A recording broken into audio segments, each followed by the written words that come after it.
I should have never walked into that classroom. Even now, as I tell you this, I can still smell the damp chalk, the mildew eating away at the old ceiling tiles, and the faint coppery scent that lingered in the air, like dried blood. I wasn't supposed to be there. The school had been shut down for years after a fire in the science wing. Windows were boarded, doors chained shut, but my curiosity, it got the best of me. They called it the cursed class. A rumor whispered around town. Supposedly, the last students who studied there never left. Some said they died in the fire. Others said they were still inside, waiting. The hallways echoed with every step I took. My flashlight beam cut through the dust, landing on lockers covered in graffiti and peeling paint. I tried to laugh it off, telling myself it was just an abandoned school, empty, harmless. But the deeper I went, the heavier the air became. It felt wrong, as if the building itself was holding its breath. When I finally reached the classroom, the door wasn't locked. The wood was splintered, as if someone or something had forced it open from the inside. My hand trembled as I pushed it. The room smelled like mold and smoke, but also something sweet, rotten. My light revealed rows of desks perfectly aligned, as if waiting for students who hadn't shown up in decades. And then I noticed it. Carvings on every desk. Names scratched deep into the wood, like a roll call that no teacher had erased. I stepped closer. The first name, I recognized it. It belonged to a kid from my neighborhood, someone who had disappeared when I was little. The second name, another, then another, all familiar, all names of children who had gone missing over the years. That's when I heard it. A faint scratching sound. Nails dragging across wood. I froze, my breath shallow. The noise wasn't coming from the walls or the floor, it was coming from the desks. One by one, the carved names began to shift, the letters bending and writhing like worms in rotten meat. And then, without warning, every desk creaked at once.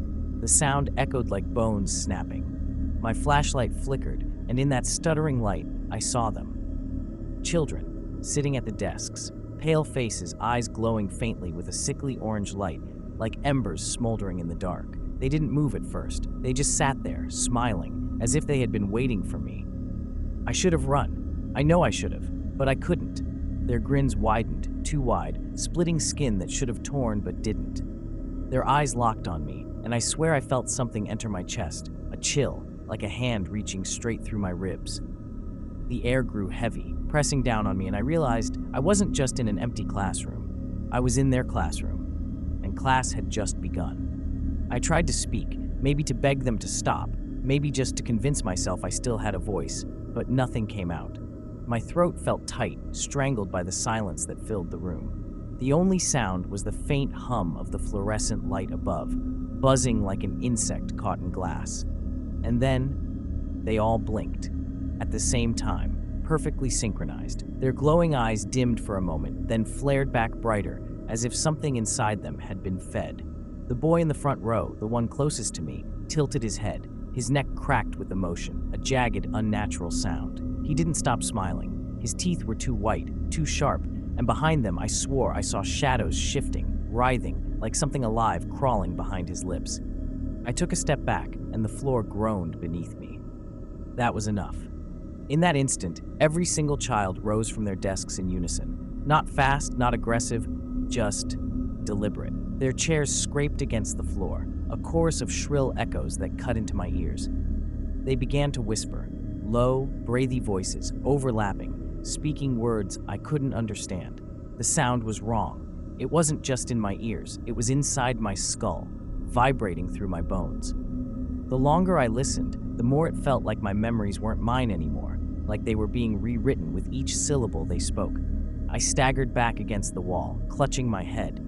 My flashlight slipped from my hand, rolling across the floor, its beam cutting crooked lines of light over their faces. That's when I noticed something that made my stomach drop. The carvings on the desks, those names, they were changing again. One of them was forming letters I recognized instantly. My name. No, I muttered, my voice breaking for the first time, but the scratching continued, slow, deep. Each letter gouged into the wood by invisible hands. They weren't just recording who had been there, they were claiming me. The whispers grew louder, more frantic, and suddenly they all turned their heads toward me at once. Dozens of glowing eyes staring, pinning me in place. I couldn't breathe. The boy in the front row took a single step forward, then another, his smile stretched wider than his face should allow. "Sit," he whispered. His voice didn't sound like a child's. It was layered, like many voices speaking at once, echoing from a cavern far deeper than his small body. I shook my head, tears welling in my eyes. "No, I'm not. I don't belong here," I choked out. But the pressure in the room grew unbearable. My knees buckled. The weight of their gaze forced me down, inch by inch, until I collapsed into the nearest desk. The wood felt cold, damp, as if it had been waiting for me all this time. The whispers stopped.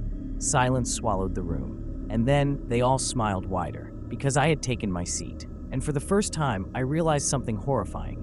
This wasn't just a class of ghosts.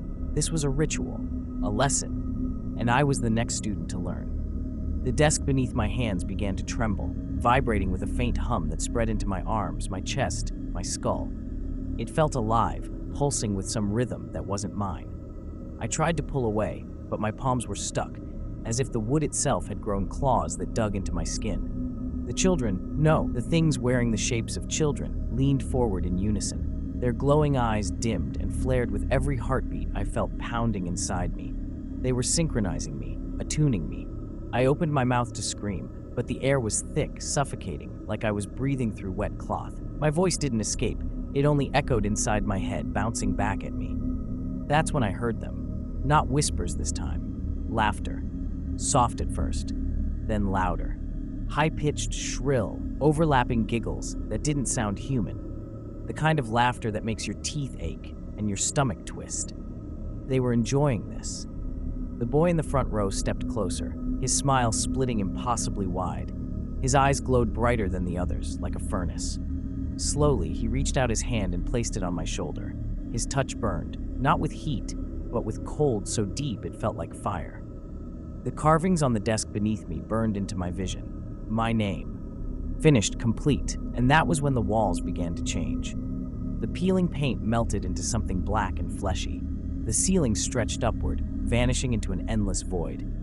The room wasn't a classroom anymore. It was a throat, swallowing me whole.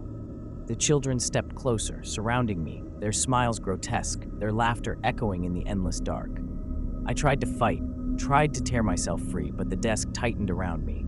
My body grew heavy, my limbs numb. And then, the boy leaned down. His face was inches from mine. I could smell the rot in his breath, the sweetness of decay. His voice was low, calm, almost soothing. "You're one of us now." The world collapsed into silence, the desks, the room, the laughter, all gone. For a moment I thought I had escaped, but then I realized I was still sitting, still trapped. Only now, the classroom was full again. Every desk occupied, every face turned toward the front, and there at the blackened chalkboard stood a figure, a teacher.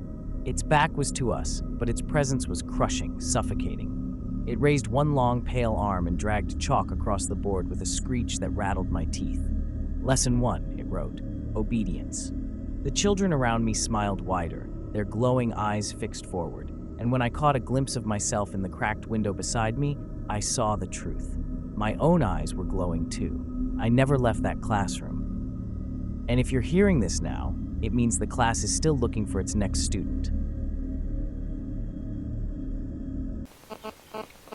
Subscribe to Horror Story Bar.